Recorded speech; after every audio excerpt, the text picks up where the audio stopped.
Hello everyone, welcome to KMIT Solution Services. My name is Raman.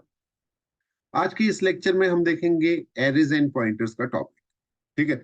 मतलब हम start करेंगे arrays से और फिर पॉइंटर्स के बारे में पढ़ेंगे। ठीक है। एरे और पॉइंटर मैं ये फिर मानूंगा कि ठीक है, पॉइंटर्स जो है वो हम काफी यूज करेंगे, एरे भी काफी यूज करते हैं डेटा स्ट्रक्चर में स्पेशली। ठीक है, तो इसकी बेसिक नॉलेज होनी बहुत जरूरी है। जब तक आपको इसकी बेसिक नॉलेज नहीं होगी तब तक डेटा स्ट्रक्चर में स्पेशली जब आप जाओगे या सी प्लस प्लस के और एडवांस लेवल के प्रोग्राम बनाओगे तो उसमें थोड़ा सा आपको प्रॉब्लम होगी। तो मैं चाहूंगा कि ये आप एक ब्रश अप कर लें। एरे का कॉन्सेप्ट और पॉइंटर का कॉन्सेप्ट सी लैंग्वेज के अंदर भी था। ठीक है। तो अब इसके अंदर देखते हैं कौन कौन से टॉपिक है। पहला हम देखते हैं एरे। ठीक है, पॉइंटर्स का भी मैं नोट्स बना दूंगा, आपको इसी लिंक में मिल जाएंगे वो। तो देखिए एरे क्या होता है। एरे जो होते हैं वो एक कलेक्शन ऑफ एलिमेंट्स होते हैं। ठीक है। जब भी आप कलेक्शन की बात करते हैं, अगर आपने पाइथन की है तो उसमें लिस्ट होते हैं, टपल होता है, वो क्या होते हैं, वो कलेक्शन है। इसी तरह सी और सी प्लस प्लस में जब आप कोई कलेक्शन को इंडिकेट करते हैं जो कि एक ही डेटा टाइप के होंगे, यहाँ मैंने 5 साइज डिक्लेयर किया और वो 5 के 5 एलिमेंट्स इंटीजर टाइप ही होंगे, तो इसको हम होमोजीनियस एलिमेंट बोलते हैं। और ये 5 क्या हो गया, ये फिक्स साइज हो गया। ठीक है। और आपके जो एलिमेंट्स हैं वो एक सिक्वेंशियल ऑर्डर में होते हैं।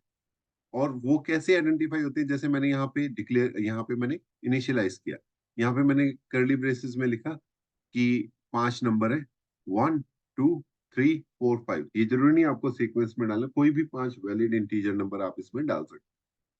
जो फर्स्ट एलिमेंट है वो इंडेक्स 0 पे, सेकंड 1 पे, ये 2 पे, ये 3 पे, ये 4 पे। ठीक है।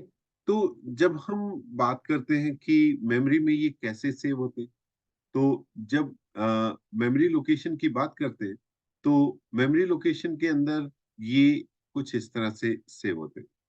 ये मान लिया आपका एक मेमोरी है और इस मेमोरी के अंदर मुझे 5 एलिमेंट स्टोर करवाने। तो देखिए ये फर्स्ट एलिमेंट का बॉक्स हो गया। ठीक है, ये लॉजिकल ऑर्डर है। ये सेकंड का हो गया, ये थर्ड का हो गया, थोड़ा बड़ा बन गया, ये 4 का हो गया और ये 5 का हो गया। अब इसमें क्या होगा, इसमें जब मैं इंटीजर, जैसे इसके अंदर वैल्यूज क्या है, 1 2 3 4 और 5।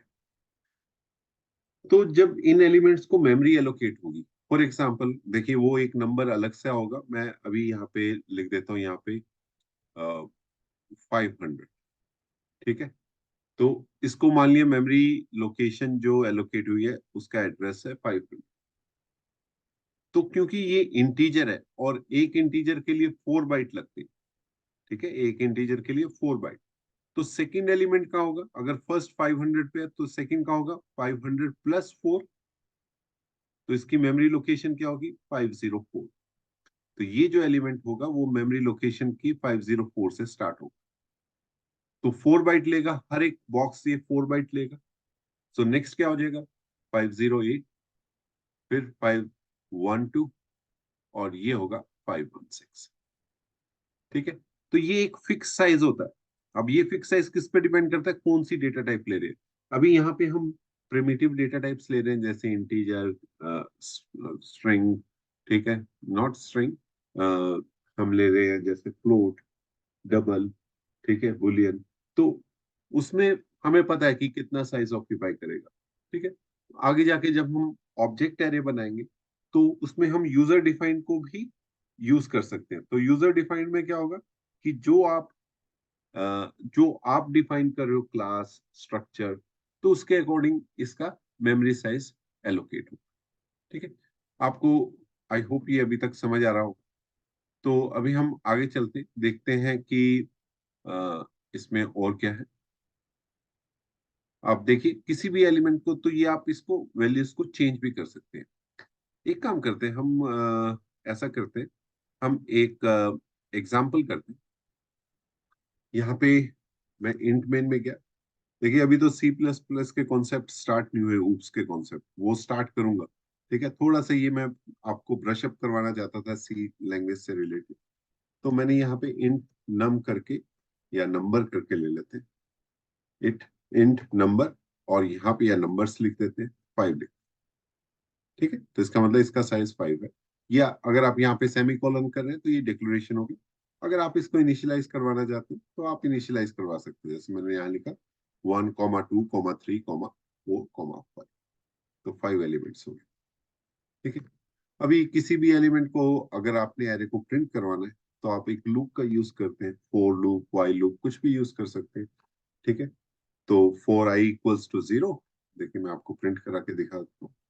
तो for int i equal to 0, i less than equals to 4, या लेस देन 5 भी लिख सकते हैं, क्योंकि फर्स्ट इंडेक्स 0 से स्टार्ट होता है, और आई प्लस प्लस, ठीक है।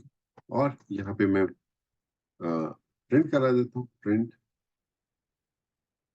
यहाँ पे लिख देता हूँ आई इक्वल्स टू, और आई की जगह लिख देते हैं नंबर, नंबर इक्वल्स टू, और नंबर ऐड, तो इंडेक्स नंबर हो गया हमारा आई, और इक्वल्स टू, और यहाँ पे मैं लिख देता हूँ क्या नंबर होगा, नंबर्स, और यहाँ पे आ जाएगा आई, ठीक है। और फिर मैं एंड एल लगा,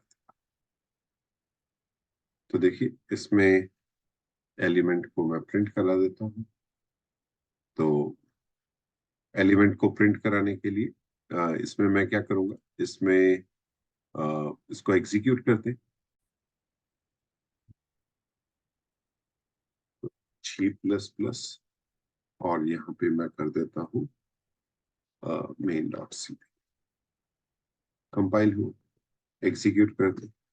तो देखिए नंबर एट 0, 1, नंबर एट 1, 2, 3, 4, 5, ठीक है। अभी मैं क्या कर सकता हूँ, मैं इसको मॉडिफाई भी कर सकता हूँ। फॉर एग्जाम्पल मुझे करना है नंबर, अगर मैं ऐसे लिखूंगा नंबर 0 इंडेक्स पे मुझे 0 चाहिए, ठीक है, तो ऐसे भी कर सकता हूँ। तो अब देखो नंबर 0 इंडेक्स किया मैंने यहाँ पे, इसको दोबारा कंपाइल करेंगे, दोबारा एग्जीक्यूट करेंगे, तो देखो 0 आ गया, ठीक है। तो आप इसकी वैल्यू को भी मॉडिफाई कर सकते हो, ठीक है। डेटा स्ट्रक्चर में हम पढ़ेंगे लीनियर सर्च, बाइनरी सर्च, फिर उसके सोर्टिंग एल्गोरिथम, ठीक है, काफी चीजें पढ़ने वाली है सी प्लस प्लस के रिस्पेक्टिव से, तो उसको हम देखेंगे, ठीक है। तो ठीक, तो ये इसे इसको इस तरह से हम मॉडिफाई कर सकते हैं। मल्टी डायमेंशनल, देखिए जब आप मैट्रिक्स की बात करते हैं, अब मैट्रिक्स क्या होता है, मैट्रिक्स क्या होता है, एक 2 डायमेंशनल एरे, ठीक है।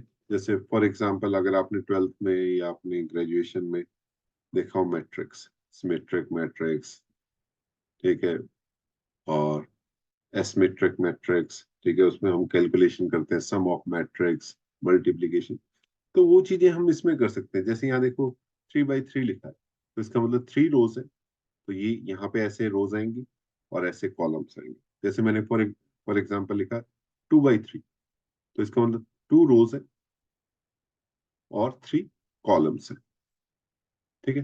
जैसे यहाँ पे 3 by 3 रोज है, थ्री थ्री रोज है और 3 कॉलम्स है, तो इसने क्या लिख दिया, 1, 2, 3, ठीक है। और यहाँ पे हमने लिख दिया 4, 5, 6, ये 7, 8, 9। तो आप ये मैट्रिक्स के साथ बहुत सारी चीजें, मतलब बहुत सा, इसको अगर अच्छे से सीखना है तो आप बहुत सारे एग्जाम्पल कर सकते हो। मुझे डायगोनल का सम करना है, मुझे 2 मैट्रिक्स का सम करना है, मुझे चेक करना है कि ये आइडेंटिटी मैट्रिक्स है कि नहीं है, ठीक है, मुझे आइडेंटिटी मैट्रिक्स बनाना है, ठीक है। तो ऐसे एन नंबर ऑफ ऑपरेशंस है, ठीक है।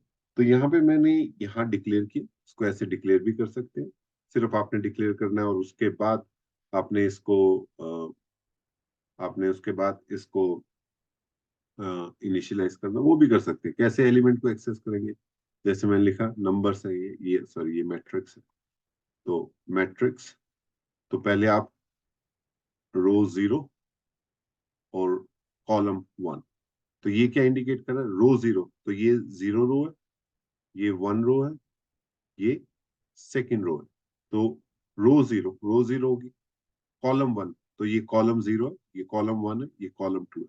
तो इसका मतलब मैं इस एलिमेंट की बात कर रहा हूँ। अगर आप इस एलिमेंट को मान लिया -2 करना चाहते हैं, ये -2 हो जाए।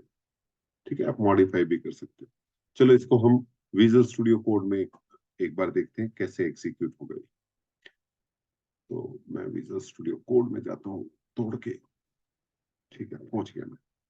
अब मैंने यहाँ क्या किया, अब मैंने यहाँ पे इंट मैट्रिक्स ले लिया। हम एक मैट्रिक्स बनाते हैं, ठीक है। और मैट्रिक्स आप 2 डायमेंशनल एरे बना रहा हूँ, मैट्रिक्स। और यहाँ पे 3 by 3 मैंने यहाँ पे इसके डायमेंशन ले लिए, और यहाँ पे इसको इनिशियलाइज कर दिया 1, 2, 3, कॉमा। और यहाँ पे आ गया 4, 5 सेकेंड रो हो गई। और इसी तरह मैं थर्ड रो ले लेता हूँ। तो इसमें क्या हो गया, 7, 8, 9। ठीक है, ये मेरा मैट्रिक्स डिक्लेरेशन हो गया। अब आपने किसी भी एलिमेंट को एक्सेस करना है, तो आप कैसे एक्सेस करोगे, उसके रो और कॉलम के बेस में। तो मैं एक लूप लगा देता हूँ 4, और यहाँ मैं लिख देता हूँ int i equals to 0, i less than 3, क्योंकि ये रो का लूप है, आई प्लस प्लस।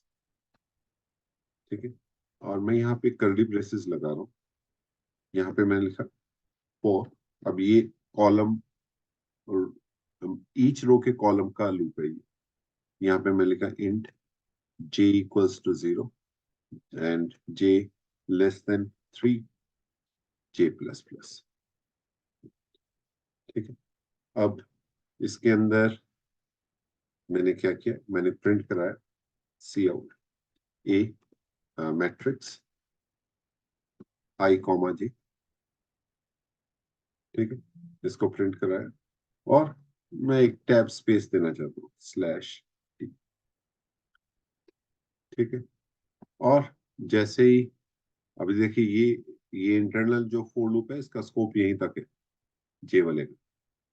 तो अब मैं क्या करूंगा, यहाँ पे फोर लूप के लिए एक सी आउट और एंडल यूज करते हैं। ठीक है, सेव करते हैं और इस प्रोग्राम को अब एग्जीक्यूट करते हैं।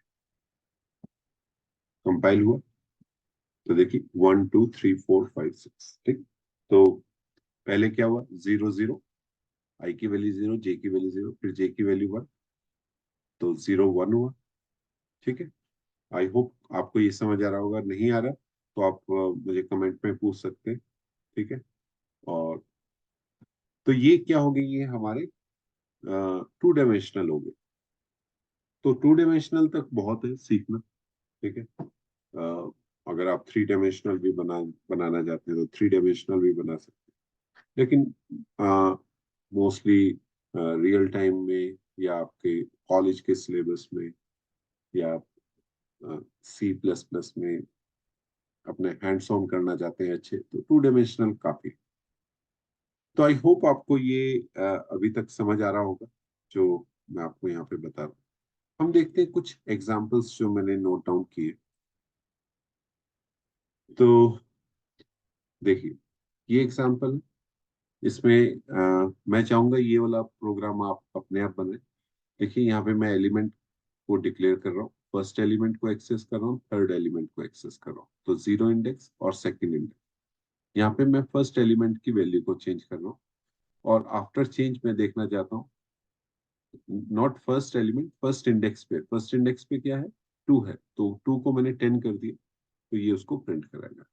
ये मल्टी डायमेंशनल एरे का एग्जांपल है, जिसमें मैं एलिमेंट को एक्सेस कर रहा हूँ। फर्स्ट 0, 1, राइट, तो सेकंड रो होगी, और 0, 3 तो थर्ड कॉलम, तो सेकंड रो क्या होगी, ये होगी, और यानी कि इसकी वैल्यू 6 आनी चाहिए। ठीक है, यहाँ पे मैं वैल्यू को चेंज कर रहा हूँ। ठीक है, उसके बाद उस एलिमेंट को एक्सेस कर रहा हूँ 0, 1 को, क्योंकि मैंने यहाँ 0, 1 को चेंज किया है। ठीक है, अभी यहाँ पे इस एग्जांपल में देखिए, इसमें मैं क्या कर रहा हूँ, मैं डायरेक्ट, इसमें क्या किया, मैंने इनिशियलाइज किया था इन दोनों एग्जांपल्स में। अब मैं क्या कर रहा हूँ, यहाँ पे डायरेक्ट वैल्यूज डाल रहा हूँ, नंबर 0 पे ये है, 10 है, नंबर 1 पे 20 है, एंड सो ऑन, और इन एलिमेंट्स को प्रिंट करा। ठीक है। कुछ स्टैंडर्ड लाइब्रेरीज भी हैं जिसमें आप देखेंगे एसटीडी एरे, एसटीडी वेक्टर, ये हम पढ़ेंगे अपना स्टैंडर्ड लाइब्रेरी के जब टॉपिक आएंगे। ठीक है। लेकिन अभी के लिए एरे एरे में इतना ही। अगर आपको कोई क्वेश्चन है तो आप पूछ सकते हैं। ठीक है, कमेंट्स में पूछ सकते हैं। ठीक है, मैंने डिस्क्रिप्शन में अपना व्हाट्सएप नंबर भी दिया हुआ है, अगर आप उसमें पूछना चाहें तो वहां भी पूछ सकते हैं। Thank you very much for watching. See you in the next lecture. अगर आपने अभी तक लाइक, शेयर या सब्सक्राइब नहीं किया तो भैया कर दो प्लीज। Okay, bye bye.